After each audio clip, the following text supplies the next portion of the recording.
शेतकरी कर्जमाफी 2026 master stroke की तात्पुरती मलमपट्टी। नमस्कार मित्रांनो, 8 मार्च 2026 महाराष्ट्राच्या राजकारणात आणि अर्थकारणात खळबळ उडून देणारी एक मोठी बातमी समोर आली आहे। बातमी आहे थेट तुमच्या, माझ्या आणि महाराष्ट्राच्या कणा असलेल्या शेतकऱ्याच्या संबंधित। मुख्यमंत्री देवेंद्र फडणवीस साहेब यांनी एक मोठी घोषणा केली आहे। शेतकऱ्याचे 2 लाख रुपयापर्यंतचे कर्ज माफ होणार। आता तुम्ही म्हणाल यात नवीन काय, निवडणुका आल्या की कर्जमाफीच्या घोषणा होतातच। पण मित्रांनो, यावेळी काही गोष्ट वेगळ्या आहेत। या बातमीत स्पष्ट म्हटलं आहे की राष्ट्रीयकृत बँक असो की जिल्हा मध्यवर्ती सहकारी बँक, कोणतीही संस्था असो, कर्ज माफ होणारच।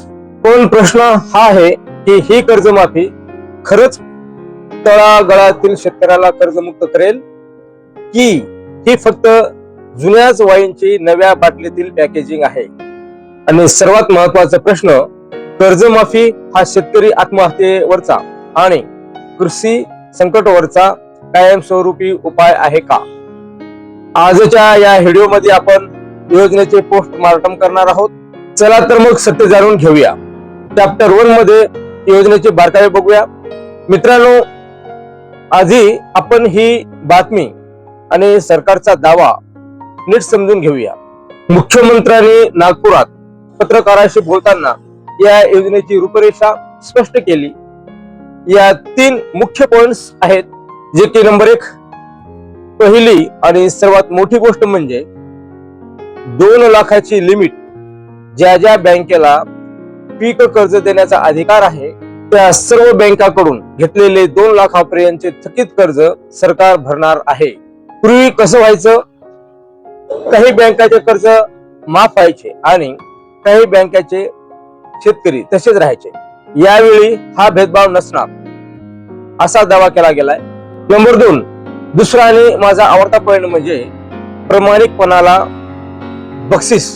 बातमीत स्पष्ट लिहिले की नियमित कर्ज भरणाऱ्यांना 50,000 रुपयापर्यंत प्रोत्साहनपर लाभ देण्यात येईल, म्हणजेच बोनस।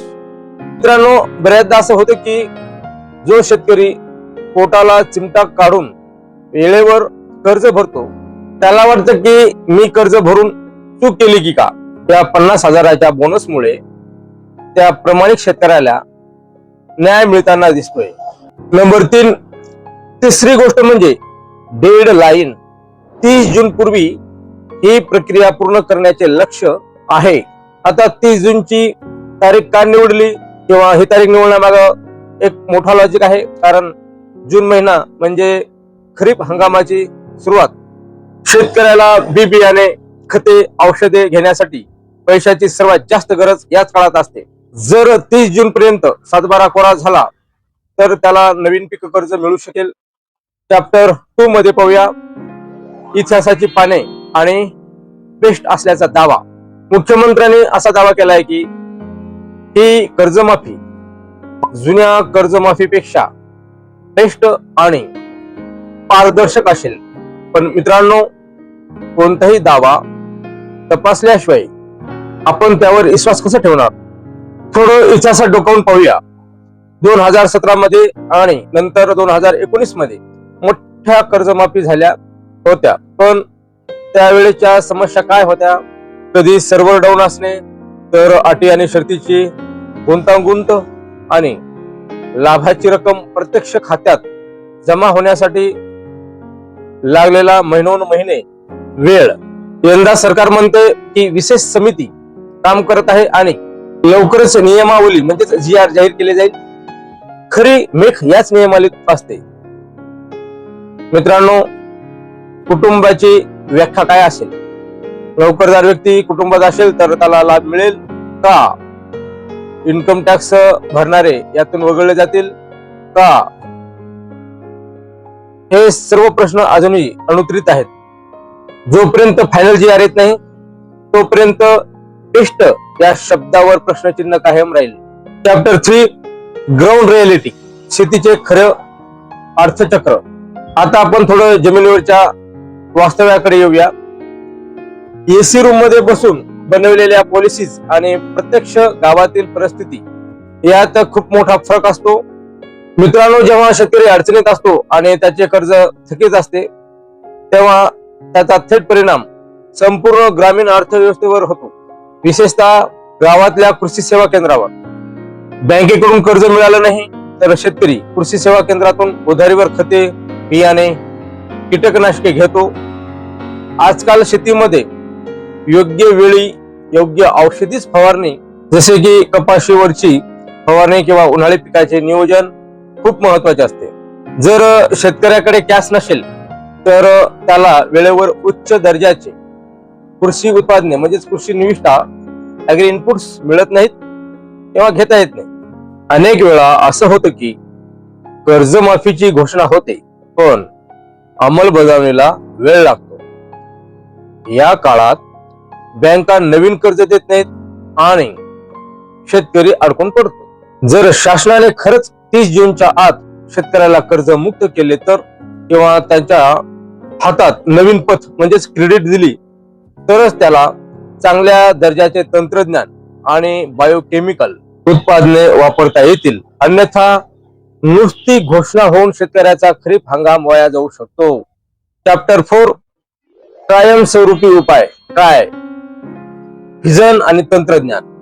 आता या व्हिडिओच्या सर्वात महत्वाच्या भागाकडे येऊया. कर्जमाफी ही एक पेन किलर आहे.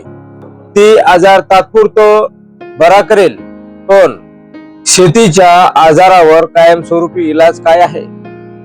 दर 5 ते 7 वर्षांनी कर्जमाफी देण्यापेक्षा शेतकरी कर्जबाजारीच होणार नाही अशी व्यवस्था आपण का नाही बनवू शकत? यासाठी आपल्याला 2 गोष्टीवर भर द्यावा लागेल. नंबर 1, शेतीला उद्योगाची जोड. बातमीत तुम्ही वाचला असेल की अमरावती रोडवर 700 कोटी रुपयाच्या इंडस्ट्रीयल पार्कचे भूमिपूजन झाले. हे खूप चांगले आहे पण अशाच प्रकारे शेतीमध्ये मूल्यवर्धन म्हणजेच व्हॅल्यू ऍडिशन करणे गरजेचे आहे. उदाहरणार्थ केवळ पीक घेण्यावर अवलंबून न राहता शेतकऱ्यांनी कृषी पर्यटने म्हणजेच ऍग्री टुरिझम यासारख्या प्रकल्पाकडे वळले पाहिजे. विचार करा, जर एका हेक्टरमध्ये एखाद्या शेतकरी उत्तम कृषी पर्यटन केंद्र उभारत असेल तर त्याला शेतीसोबतच पर्यटनातून शाश्वत उत्पन्न मिळेल. तो निसर्गाच्या लहरीपणावर अवलंबून राहणार नाही. नंबर 2, आधुनिक तंत्रज्ञान आणि ब्रँडिंग. शेतीचा खर्च कमी करण्यासाठी स्वतःच्या ब्रँड खाली दर्जेदार बायोकेमिकल्स किंवा खते वापरणे, योग्य तांत्रिक मार्गदर्शन घेणे आवश्यक आहे. आजकाल युट्यूब आणि डिजिटल माध्यमातून शेतीचे प्रगत तंत्रज्ञान बांधावर पोहोचले आहे. शेतकऱ्याने फक्त पारंपरिक शेती न करता मार्केटिंग, मॅनेजमेंट, MBA सारखे स्किल्स शेतीत आणले पाहिजेत. जर शेतकऱ्याने आपला माल स्वतः ब्रँड करून विकला तर त्याला कुणासमोरही हात पसरवण्याचे काम पडणार नाही किंवा कर्जमाफीची वाट पाहण्याची गरज पडणार. चॅप्टर 5 निष्कर्ष. तर मित्रांनो, देवेंद्र फडणवीस यांनी जाहीर केलेली ही 2 लाखाची कर्जमाफी आणि 50,000चा प्रोत्साहनपर बोनस नक्कीच एक मोठा दिलासा आहे. 30 जून पर्यंत ही योजना प्रत्यक्षात अंमलात आली तर तो खऱ्या अर्थाने एक मास्टर स्ट्रोक ठरेल. पण त्यासाठी प्रशासकीय लालफितशाही म्हणजेच ब्युरोक्रॅसी आडवी येऊ नये हीच अपेक्षा. पण शेवटी एक प्रगतशील शेतकरी आणि सुजाण नागरिक म्हणून आपण लक्षात ठेवलं पाहिजे की आपल्या पिढीला शेतीचा व्यवसाय फक्त टिकवायचा नाहीये तर तो एक ब्रँड म्हणून उभा करायचा आहे. तंत्रज्ञान, योग्य नियोजन आणि कृषी पर्यटनासारख्या नव्या वाटाच आपल्याला खऱ्या अर्थाने कर्जमुक्त करतील. तुम्हाला या कर्जमाफी बाबत काय वाटते? ही योजना तुमच्यापर्यंत पोहोचेल अशी आशा वाटते का किंवा याचा तुम्हाला विश्वास आहे का?